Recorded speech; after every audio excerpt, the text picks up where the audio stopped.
Meus queridos e amados irmãos, Shalom da parte do Senhor Yeshua. Começando aqui mais um vídeo para te apresentar esta magnífica obra, Compreendendo Todas as Parábolas de Jesus, um guia completo.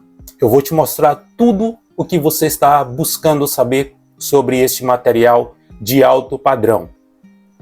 Se você ainda não é inscrito neste canal, eu quero te convidar a considerar se inscrever, se você curte o nosso conteúdo. Lembrando que o link deste material eu estarei deixando aqui na descrição deste vídeo. Este, sem dúvida, queridos e amados irmãos, é o material mais completo sobre este assunto. Compreendendo todas as parábolas de Jesus, é um guia completo. Você aqui terá um material que irá te levar a compreender de forma correta as parábolas bíblicas. Ele aqui vai trabalhar na desconstrução da alegorização das parábolas, utilizando vários estudiosos que caminham nesta mesma visão do sentido das parábolas de Yeshua ou Jesus de uma forma contextualizada, analisando exegeticamente aquilo que o Senhor Yeshua queria transmitir para os seus ouvintes na sua época e no seu contexto.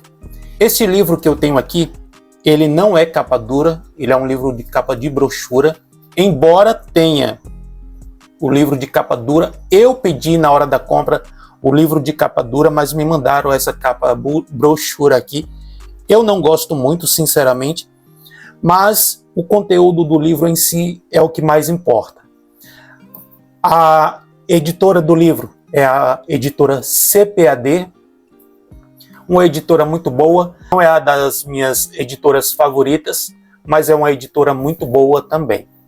Temos aqui a sua lombada, Compreendendo Todas as Parábolas de Jesus.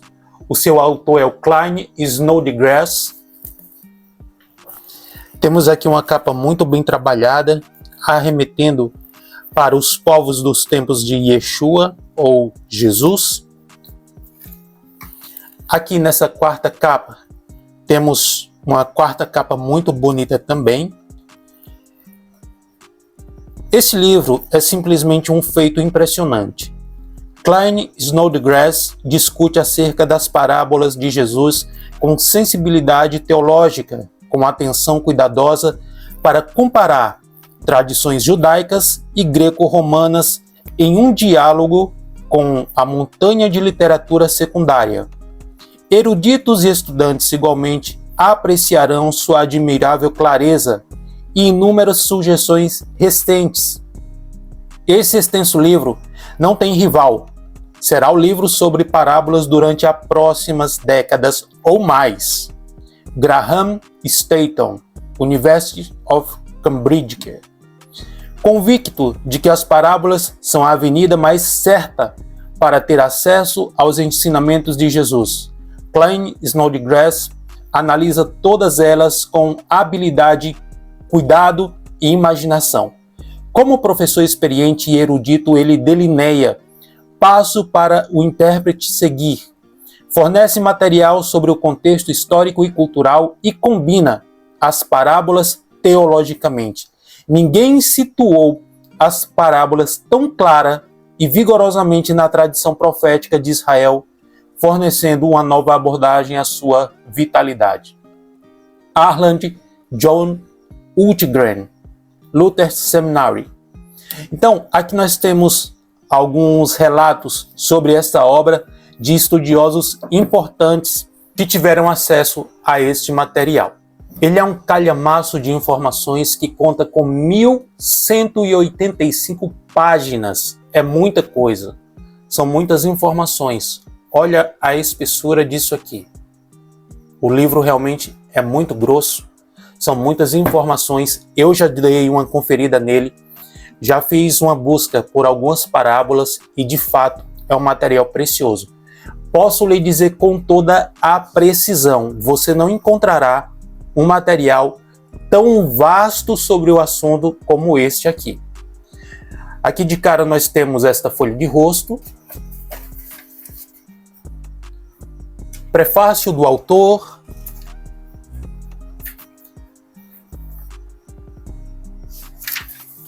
Aqui nós temos o sumário da obra, veja bem. Prefácio, abreviaturas, introdução às parábolas de Jesus. Então, essas abreviaturas você vai da página de número 23 até a página de número 66, com as seguintes informações: história necessária, o que é uma parábola, como se pode classificar as parábolas, o que são as alegorias, características das parábolas de Jesus, a distribuição das parábolas, como as parábolas devem ser interpretadas. Você tem que ter muito cuidado com isso. Parábolas não se interpreta da mesma forma que se interpreta uma profecia, uma alegoria, texto poético. Isso faz toda a diferença na hora de você interpretar a parábola. Por isso que precisamos do conhecimento exegético para fazer isso de forma coerente. E esta obra vai trazer exatamente esse conceito de interpretação analisando a ótica exegética. E por fim temos métodos e procedimentos. Aqui nós temos as parábolas no mundo antigo, o Antigo Testamento, os escritos judaicos primitivos, os escritos gregos romanos, a igreja primitiva, os escritos judaicos posteriores. Tudo isso aqui são obras, fontes que eles traem informações para falar com uma precisão mais acurada sobre as parábolas. E aqui nós já vamos entrar precisamente nas divisões das parábolas.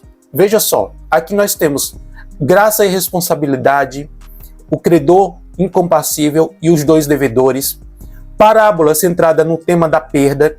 Aí quais são essas parábolas? A organização de Lucas 15, a ovelha perdida, a dracma perdida, o pai compassivo e seus dois filhos perdidos, ou parábola do filho pródigo.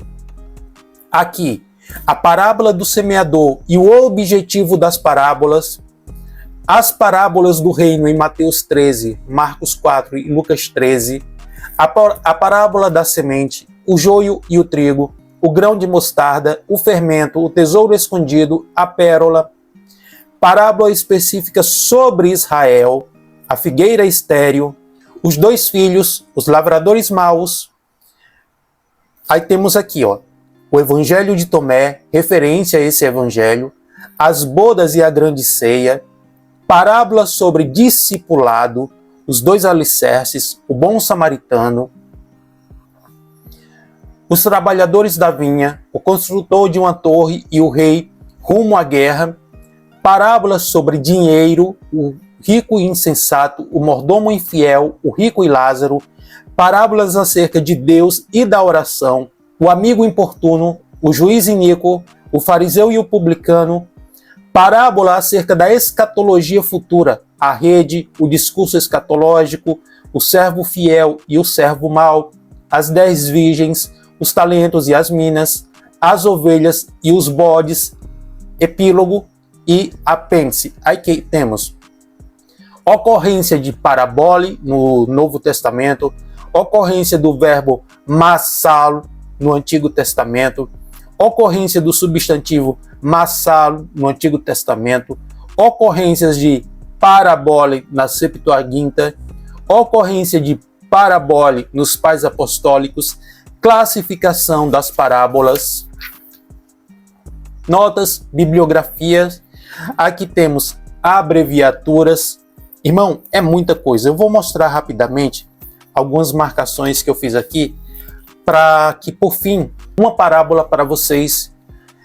Eu já posso te adiantar, você estará adquirindo um material de extrema qualidade. Se você também deseja conhecer as parábolas da forma correta, de uma forma mais profunda e assertiva na hora da interpretação, para ministrar, ensinar e também aplicar a sua própria vida. Aqui nós temos história necessária. Eu vou ler apenas o que eu já deixei marcado. Em primeiro lugar, a tendência da maioria dos intérpretes até o final do século XIX era de alegorizar as parábolas. A alegoria ou alegores, é a prática interpretativa de transformar em alegoria aquilo que originalmente não tinha o propósito de ser alegoria. Ou seja, as pessoas enxergavam dentro das parábolas elementos da teologia da igreja que guardavam pouca relação com a intenção de Jesus ao transmitir aquela história. Então aqui você entende que o que aconteceu? Os intérpretes iniciais que alegorizavam os textos, principalmente as parábolas, sujeitos como Agostinho trouxeram essa mentalidade de interpretação visando mais o seu entendimento baseado nos dogmas da igreja, na influência da igreja, do que propriamente nos textos que o próprio Senhor Yeshua desejava transmitir. Uma outra informação, se eu não estou enganado, nós temos aí parábolas de Jesus, ou Yeshua, cerca de 40 a 42 parábolas. Este número varia um pouco, mas assertivamente eu poderia dizer 40 parábolas. Aqui ainda, as reclamações contra a alegorização surgiram já no início da história da igreja, até mesmo vinda da parte de pessoas que faziam uso das alegorias. Mas como veremos em praticamente todas as parábolas, a alegorização era a chave com a qual se supunha que as parábolas pudessem ser interpretadas.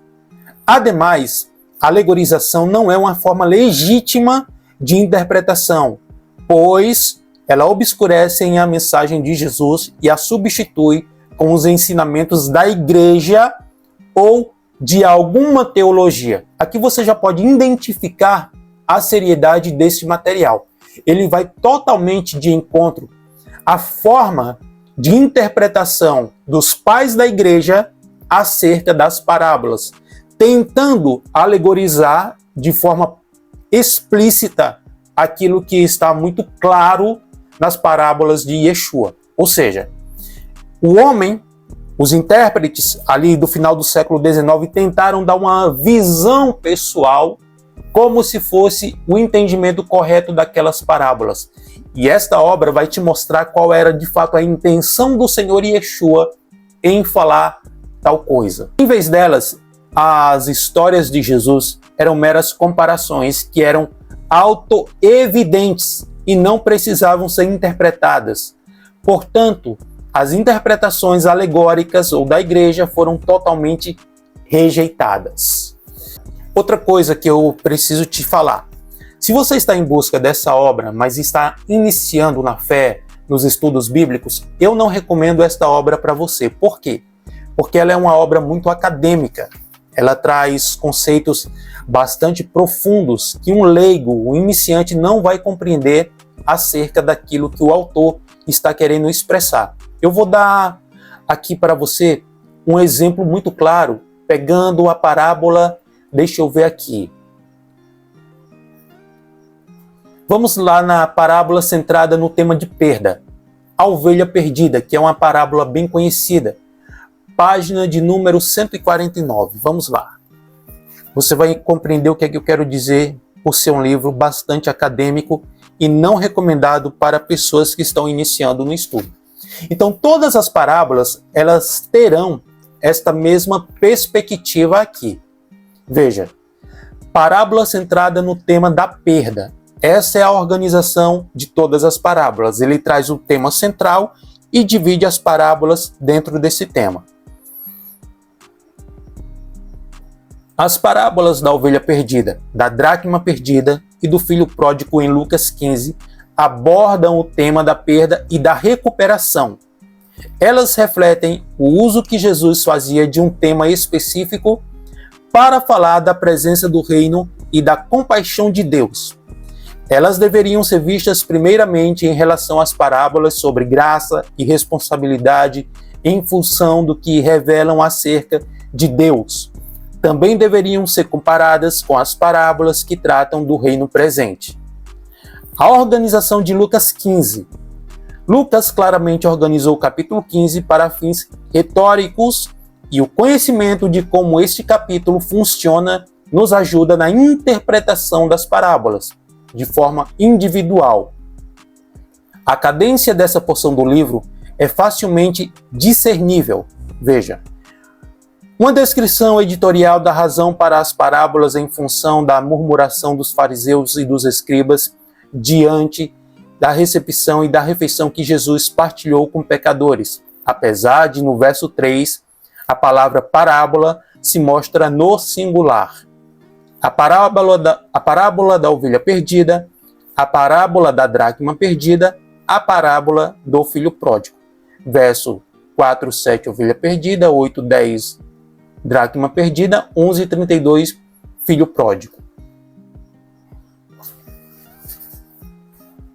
E aqui nós entramos no conteúdo informativo sobre, digamos que essas três parábolas em sequência. Então são muitas informações que você terá aqui, dando uma discriminação totalmente histórica e cultural, analisando literaturas dentro da cultura, tá? Isso aqui é muito importante para nós. E você vai ter uma introdução aqui, nesta página, sobre cada uma dessas três parábolas que estão em sequência. Quando você vira a página, você já tem aqui, ó, a ovelha perdida. Vamos ler algumas coisas aqui da ovelha perdida. Classificação da parábola. Ela está relacionada a parábolas que apontam para perdas. Tanto em Mateus quanto em Lucas, essa parábola assume um caráter interrogativo. Em Mateus, uma pergunta introdutória: que vos parece? É seguida por circunstâncias hipotéticas, as quais, por sua vez, não seguidas por outras perguntas. Não irá pelos montes em busca da que se desgarrou? A hipótese condicional do encontro da ovelha, e se porventura a acha, é seguida por uma afirmação das consequências e um nisbal explicativa. Em Lucas, esta é uma parábola do tipo: qual de vós? Literalmente, que homem dentre vós? Seguida por afirmativas das consequências, é uma misbal. Algumas pessoas classificam esse relato como uma similitude e outras argumentam que ela se tratava originalmente de uma parábola que se referia a um evento específico. Não existe um plano desenvolvido, portanto, essa não é uma parábola no sentido técnico. No máximo, ela se trata de uma similitude implícita, como se Jesus estivesse a dizer: o meu envolvimento com os pecadores é comparável a um pastor que sai à busca de sua ovelha perdida e, ao encontrá-la, sai para festejar com os amigos. Entretanto, para fins de clareza, é mais apropriado classificarmos, segundo o seu formato, como uma parábola interrogativa. As parábolas interrogativas não ficam longe das parábolas jurídicas, pois elas configuram uma situação hipotética, forçam o ouvinte ou leitor a responder a uma pergunta e nos obrigam a transferir essa pergunta para outra situação. As parábolas jurídicas carregam um elemento acusatório de forma adicional. Questões que exigem atenção. Vamos do número 1 até o 6, fazendo interrogações para essas questões das parábolas. Veja só, qual é o formato e o contexto original da parábola? Entre Mateus e Lucas, qual dos dois mais se aproxima do contexto original da palavra de Jesus? Será que um pastor abandonaria as outras 99 ovelhas? Que relevância essa decisão apresenta para fins de compreensão da parábola? Essa parábola se estrutura em uma ou mais passagens do Antigo Testamento? Especificamente falando, estaria Bailey correto ao considerar Lucas 15 como uma aplicação do Salmo 23? Será que os aspectos representam realidades teológicas? Será que o pastor deveria ser identificado com Deus, com Jesus, com nós? Será que essa parábola apresenta implicações cristológicas? O que a passagem nos ensina acerca do arrependimento? Será que o arrependimento não cabe a algumas pessoas? O que a parábola nos ensina? Então, irmãos, veja que são perguntas para você refletir bastante. Essa aqui eu achei muito interessante, eu não tinha ainda pensado sobre isso. O pastor que deixa 99 e vai atrás da que se perdeu. Como nós podemos entender esse abandono, mesmo que temporário, das 99 indo atrás da que se perdeu? Será que essas 99 não correria risco se elas fossem abandonadas, mesmo que por um momento? Você terá a resposta dentro desse material.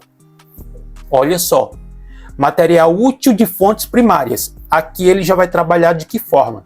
Utilizando fontes para acrescentar no entendimento de cada uma das parábolas, dessas 40 parábolas que eu citei. Todas elas terão essa mesma fonte de entendimento e consulta para nos trazer um entendimento profundo. Veja, material útil de fontes primárias. Aqui nós temos escritos canônicos, Antigo Testamento, Gênesis, Salmos, Isaías, Jeremias, Ezequiel, todos eles com referências. Veja só. E aqui temos escritos judaicos primitivos. Olha só, que coisa fantástica. Temos escritos cristãos primitivos, escritos judaicos posteriores, veja, Testamento de Salomão,